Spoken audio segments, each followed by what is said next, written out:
NTV Urdu studio کے معزز ناظرین، السلام علیکم۔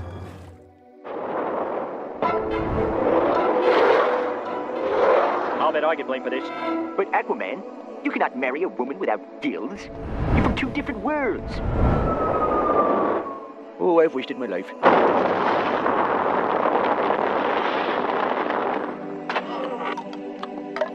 You call that prime rib? Yeah. دوستو، سمپسنز سیریز کو لکھنے والے میٹ گورننگ کو مغربی پیشگوئیاں کرنے والا ٹائم ٹریولر کہتے ہیں، لیکن ہم یہ بات پہلے بھی واضح کر چکے ہیں کہ یہ شخص کوئی ٹائم ٹریولر نہیں بلکہ دجالی تنظیم فری میسنری کا ممبر ہے، اور یہ کوئی پیشگوئیاں نہیں کرتا بلکہ پہلے سے تیار شدہ دجالی منصوبے بیان کرتا ہے جو کبھی کبھار ہو بہو درست بھی ثابت ہو جاتے ہیں۔ آج کی ویڈیو میں ہم اس کارٹون کی طرف سے کی جانے والی 4 بڑی پیشگوئیوں پر بات کریں گے جو سن 2023 یا مستقبل میں پوری ہو سکتی ہیں۔ ان میں تیسری عالمی جنگ بھی شامل ہے۔ دوستو، اس سلسلے میں پہلی پیشگوئی جو بہت جلد پوری ہو سکتی ہے وہ روبوٹس کا زمین پر قبضہ ہے۔ آج ہم جانتے ہیں کہ آرٹیفیشل انٹیلیجنس تیزی کے ساتھ ترقی کر رہی ہے۔ تمام ضروریاتی زندگی میں آرٹیفیشل انٹیلیجنس کا استعمال بڑھتا جا رہا ہے۔ ان میں سمارٹ گھڑیاں، اسپیکرز اور دیگر اشیاء شامل ہیں، لیکن اس کے ساتھ ساتھ انتہائی ذہین روبوٹس بھی تیار کیے جا رہے ہیں، جیسے کہ نیو یارک پولیس نے روبوٹ کتے اپنی فورس میں شامل کیے۔ اسی طرح ایک فرم نے کڈز روبوٹس تیار کیے ہیں۔ یہ روبوٹس بچوں کی تربیت کریں گے۔ اب والدین کو بچوں کی فکر کرنے کی ضرورت نہیں رہے گی۔ اب والدین بچے کی پرورش سے آزاد ہوں گے۔ اس کے ساتھ ساتھ اب ہسپتالوں میں بھی روبوٹس بڑے بڑے آپریشن کے لیے تیار کیے جا رہے ہیں، جن کی وجہ سے اب سرجنوں کی ضرورت باقی نہیں رہے گی۔ دوستو، بیان کردہ ٹیکنالوجی کے بظاہر تو فائدے نظر آ رہے ہیں، لیکن سمپسن کارٹون اس حوالے سے کئی بار پیشگوئی کر چکا ہے کہ ایک وقت ایسا آئے گا جب مشین انسانی نوکریوں پر قبضہ کر لے گی۔ اس کے بعد یہ روبوٹس وائرس کے ذریعے ہیک کر کے انسانیت کے خاتمے کا کام شروع کریں گے۔ مثلاً سیزن 6 میں دکھایا گیا کہ فیکٹری میں کام کرنے والے روبوٹ پاگل ہو جاتے ہیں، جس کے باعث وہ عام شہریوں کے قتل پر اتر آتے ہیں۔ اس کے علاوہ سیزن 23 کی قسط 17 میں دکھایا گیا کہ ایک نیوکلر پلانٹ سے انسانوں کو نکال کر روبوٹ بھرتی کر لیے جاتے ہیں، اور یہ روبوٹس بھی انسانوں پر حملہ آور ہو جاتے ہیں۔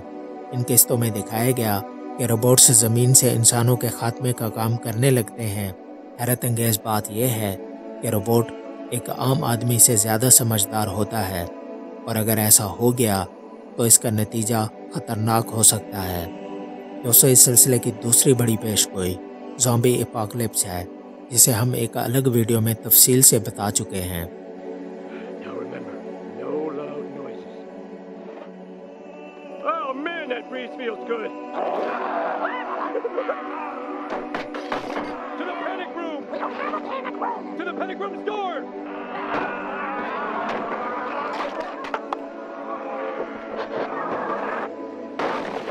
Apu, how did you survive? Well, as a vegetarian, I did not consume any tainted burgers. جبکہ تیسری پیشگوئی سب سے بڑی پیشگوئی ہے، جس میں تیسری عالمی جنگ کا تذکرہ کیا گیا ہے۔ ہم سب جانتے ہیں کہ دوسری جنگ عظیم نے کس قدر تباہی مچائی تھی، لیکن ہم یہ بھی جانتے ہیں کہ اگر تیسری عالمی جنگ ہوئی تو یہ کس قدر خطرناک ہوگی، کیونکہ اس میں انسانیت خوفناک ترین ہتھیاروں کا استعمال کرے گی۔ دوستو، ہم یہ تو نہیں جانتے کہ تیسری عالمی جنگ کب ہوگی، لیکن سمپسنز کارٹون اس جنگ کی پیشگوئی سن 1995 کی ایک قسط میں کر چکا ہے۔ دوستو، حیرت انگیز بات یہ ہے کہ سمپسن کی اس قسط میں جتنے بھی پیشگوئیاں کی گئی وہ تمام پوری ہو چکی ہیں، جیسے کہ ورچوئل ریئلٹی گیمز اور سمارٹ واچز وغیرہ۔ اس قسط میں اس بات کا اشارہ بھی ملتا ہے کہ تیسری عالمی جنگ امریکی سرزمین پر لڑی جائے گی اور امریکہ کی مدد برطانیہ کرے گا۔ And tonight, the following celebrities have been arrested, while Heather Locklear-Fortensky remains at large. Remember, if you see any celebrities, consider them dangerous. You know I rather like this pub. Oh, an English boy, eh? You know, we saved your ass in World War II. Yeah, well, we saved your ass in World War III. That's true. جبکہ آج کی آخری پیشگوئی president wife ہے۔ Simpson's cartoon کی season 14